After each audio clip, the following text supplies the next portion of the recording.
the HTC U Ultra and U Play. I already presented to you on the launch event, but now with the final products, I can show you the working display, the user interface. So we go now a little bit deeper into details. I have first test results for you, and for everything else, please have a look at that first video with all specifications and first impressions. Here now details. Let's start with the U Ultra and that second display, of course. First, let's start with this one here, because some of you have detected that there was a mistyping in that device over here, and that's coming because it's just a text. You can insert here whatever you want to. It's not by the system or something. So for example, let's go Mobiwatch over here. So that's it. It's called personal reminder, but don't misunderstand this as if there would be kind of alert behind that. It's nothing happening. It's just like a notepad. So if you want to have an alert, go to the calendar and have that test entry here. Just so go into this and you have usual these alerts and whatever you want to. The other thing is just a reminder. Here I've inserted some of my test contacts. You have weather report over here, music, and these are some icons. So you can tap on that, hold, and then you can insert whatever you want to, say, for example, Chrome browser, and then you have the Chrome browser at one tap over here. I inserted on the first one the settings, of course, because I use them a lot. But what I saw over here is that there is a problem because the artificial intelligence called Sense Companion is not on board. This is not ready, I guess. So HTC told that this will come in the second quarter of this year for free, of course, via the Play Store from Google. So say April to June. Unfortunately, I cannot show you everything with that one here. So we have to do a third video as soon as this is available, but I didn't want to wait for that.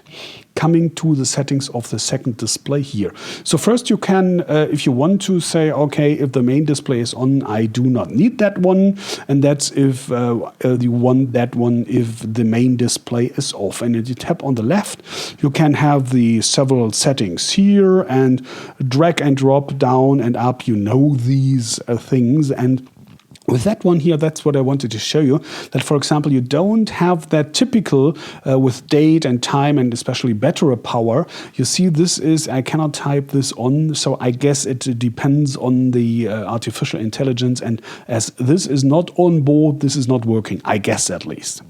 Then a big surprise, because at least in some countries, like here in Germany, Europe, the U Ultra wasn't announced as a dual SIM version, but it is. You see here, first is that nano SIM slot over there, these very tiny ones, and the second one, the large one, is micro SD that way here. But if you look closer, you see these carvings for a second nano SIM.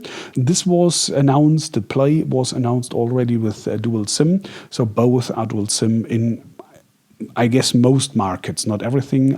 I do not know if in all markets this will be available, but in several markets, at least here in Germany, Europe, it will be also the Ultra with 2 SIM slots. Great.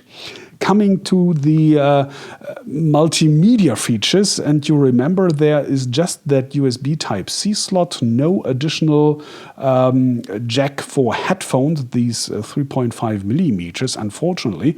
So music is coming out here, so we have to see if how the quality is doing. Like always, things like that will happen in the final review as text on my website mobiwatch.net.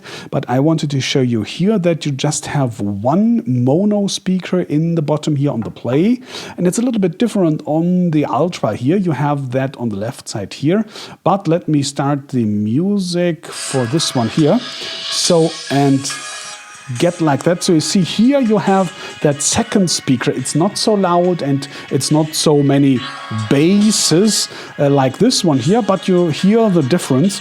But I will do a separate sound check for you for the audio quality of the speakers, of course. But you have a kind of semi-stereo effect. So this one is going to the side, this one is going to the front.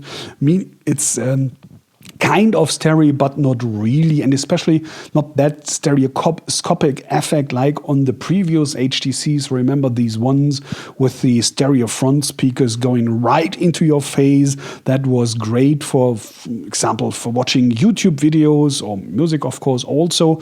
But I really miss them, and I cannot understand why HTC really got rid of that, but I guess it has something to do with the new design. They wanted to change that, and here on that design is no space for two big speakers, unfortunately. I think so, at least.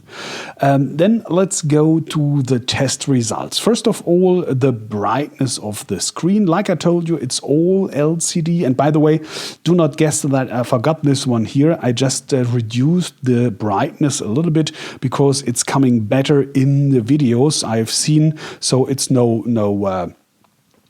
biasing or something. It's by purpose having this one here.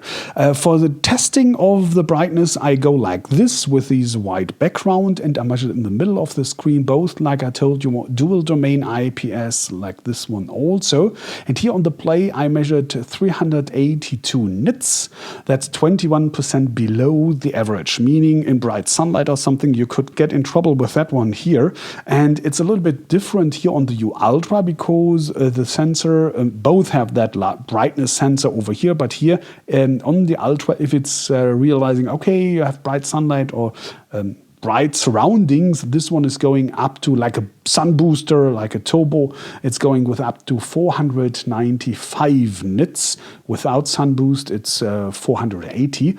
So 495, that's 2% above at least. So not the brightest one, but still enough, I'd say. So both are not really the best ones. The U Ultra is okay. The U Play is a little bit too less, and it's LCD and no AMOLED. Coming to the CPU, to the benchmark results. You know, I'm having more than 50 values of 15 several of different benchmarks going to one overall result because I want to avoid anything that there might be some irregularities in some single benchmarks going up or down or something. So here we have on the Uplay, you remember that's the MediaTek Helio P10 processor, 8 cores, 1.95 or let's say 2 gigahertz, but you should be aware that only 4 cores at the same time can go up to that rate. The other 4s are at 1.2 gigahertz and 3 gigabyte of working memory. And with that, here the Play reached a value that's 15% below the average. So not the best one. On the Ultra, it's the Qualcomm Snapdragon 821, a new one with Cryo HD cores going up to 2.15 and 2 gigahertz and 4 gigabyte of working memory. And with that, it comes to 151% above the average.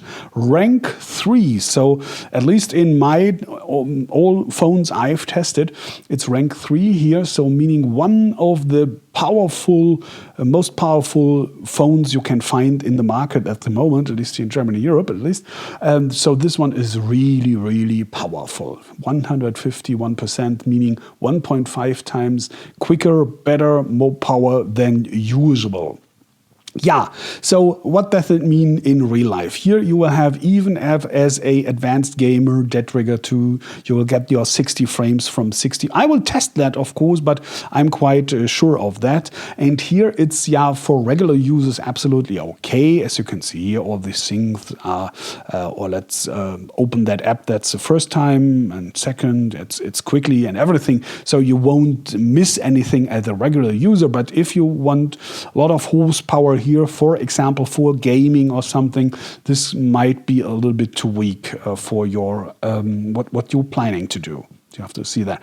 By the way, these backgrounds here are the original ones. I didn't change that, even if it's a little bit maybe dark and small things here. You can change that, of course. You have a whole theme engine here. Yeah, like you know that from HTC. It's nothing new, but for those who are not familiar maybe with HTC products, you find here everything. So you cannot even change the backgrounds, but also how the icons are looking like and the colors and everything.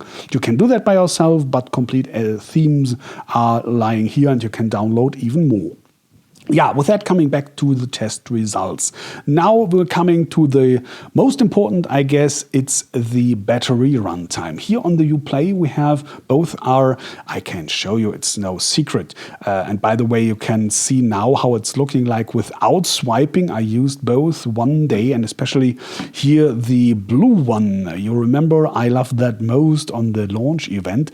They're very bright and very like a mirror almost, and I love the color also, but you see all these fingerprints. So you really have to wipe at least twice a day, I would say, or even more. Yeah, and so both are fixed and built-in batteries. Here it's 2500 milliamps, or to be precise and to go for the informations I've got from a info app here, you see 2435. That may depend on that the manufacturer has a choice. If he communicates the minimum, the maximum, or the typical capacity, and I guess that app is giving us here the typical, and that the 2500 HTC is communicating is the maximum. But everything that's counting is, of course, the result. And here on the Play, you know, like always, 200 candela, the display and flight mode and video, and that is giving us a result of 483 minutes. That's 5% below the average. Here on the Big Ultra, we have 3000 milliamps, and that's also the value I'm getting of the app here, as you can see here, for example, 3000. And the test result here is 494 minutes. That's 3% below the average. 3 below, 5 below. So both are, yeah, a little bit short. If you're a regular user, you will come through the day without refueling. But if you are a heavy user, both won't make it. I'm quite sure of that. And that's very, very, unfortunate here from the Ultra, especially with such a strong processor. You would have been the primary target here for the target group as heavy user for buying that U Ultra, but you will have to recharge, I'm quite sure of that, or need that power bank or something like that here to come through the day, unfortunately. But yeah, bright display and a second display, and not bright, big display, I'm sorry. Big display, second display, plus a very powerful processor, so 3000 milliamps is just too short. I guess they should have made it a little bit bigger, just 1 or 2 millimeters or whatever, and it would have been better with a 4000 milliamps battery. But so, unfortunately, it's... yeah, you have to make some compromises, unfortunately. So we will see, of course, like the camera quality is doing and the music quality and everything else in the final test, like I told you, as text on my website, mobiwatch.net. But this is just a first impression here in advance of the Mobile World Congress starting on Sunday. So the test will follow up as soon as possible, I get in the mid of March. So thanks for watching this video. Maybe you're also kind to rate it and even leave a sub and your opinion in the comments. Thanks for that in advance. Take care and bye.